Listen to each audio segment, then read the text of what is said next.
escuchar una muy bonita narración acerca de la danza del tecuani. A ver, cuéntenos qué hay con la danza del tecuani. La danza de los tecuanes, bueno, hasta donde yo sé, mi papá y otras personas que se juntaban ya con personas grandes, hablaban del mismo tema, hablaban que era el reflejo de la vida social que vivieron nuestros abuelos. Entonces ellos decían que no solamente se dedicaban al campo, a la alfarería, a otras cosas, sino que también tenían días sobrantes de la semana que iban a cazar. ¿Qué iban a cazar en el monte? Conejos, venados, gordonices que parecían pollitos, todo eso. Esa era una complacencia para ellos, porque comían venado o comían conejo. Es una carne muy rica hasta hoy en día. Entonces en esos tiempos, pues hablaban el mexicatlatuli, ¿sí? Mexicatlatuli hablaban. Era muy difícil que alguien hablara como estamos hablando ahorita.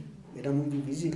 Entonces las personas iban en el monte y iban preparados, llevaban los perros, llevaban a alguien que en la danza se dice la chivaslera, los tiradores, ¿sí? Entonces la chivaslera iba buscando el rastro de los animales. Entonces de repente se encontraban con otros que andaban cazando. Entonces cualquiera de los dos decía: compañero, hombre. Pero lo decían puro mexicano. Canin tiene mianca, hombre. Entonces el que le preguntaban decía: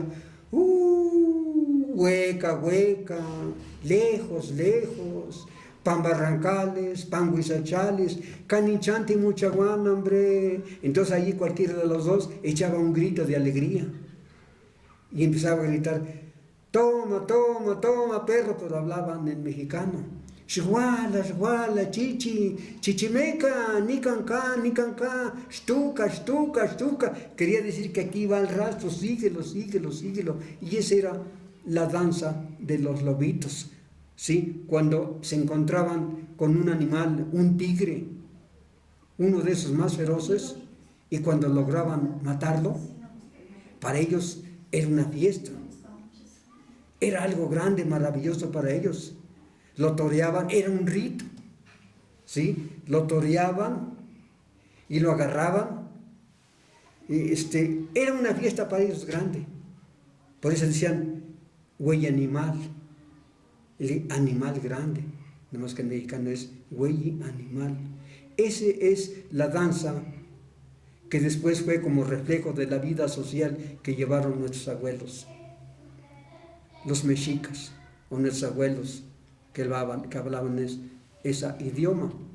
Y eso hasta hoy en día existe, pero cada vez que pasa el tiempo, eso se va perdiendo, cada vez se va perdiendo, y se va contaminando.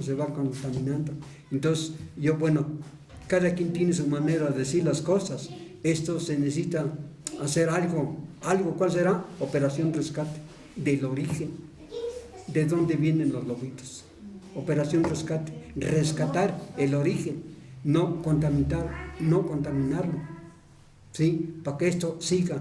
Y mientras que esto siga, pues siempre nuestros abuelos y nosotros seguiremos siendo mexicanos.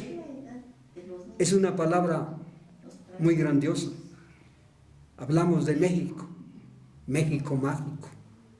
Como un día dijo un sacerdote maya, Napoctún, dijo: mientras que exista en la tierra, mientras que México exista, siempre serán admirados por todos los pueblos de la tierra. Ahora yo digo, hasta ya me salí del tema, ¿no? ¿Por qué no pronunció Tenochtitlan? ¿Por qué pronunció México? Estamos hablando de lo que estoy hablando, estamos hablando antes de la llegada de los españoles. Y cómo hablaban, que tenían celulares, o estaba el metro, cómo eran sabios nuestros abuelos. Así como eran sabios los mayas, también nuestros abuelos eran sabios. Grandes personajes que hicieron historia para México, Tenochtitlan. Hasta hoy no mueren esas personas, siempre los llevamos en el pensamiento y en el corazón y sabemos quiénes fueron esos gigantes hombres de Tenochtitlan, México, que hicieron historia para Tenochtitlan, México.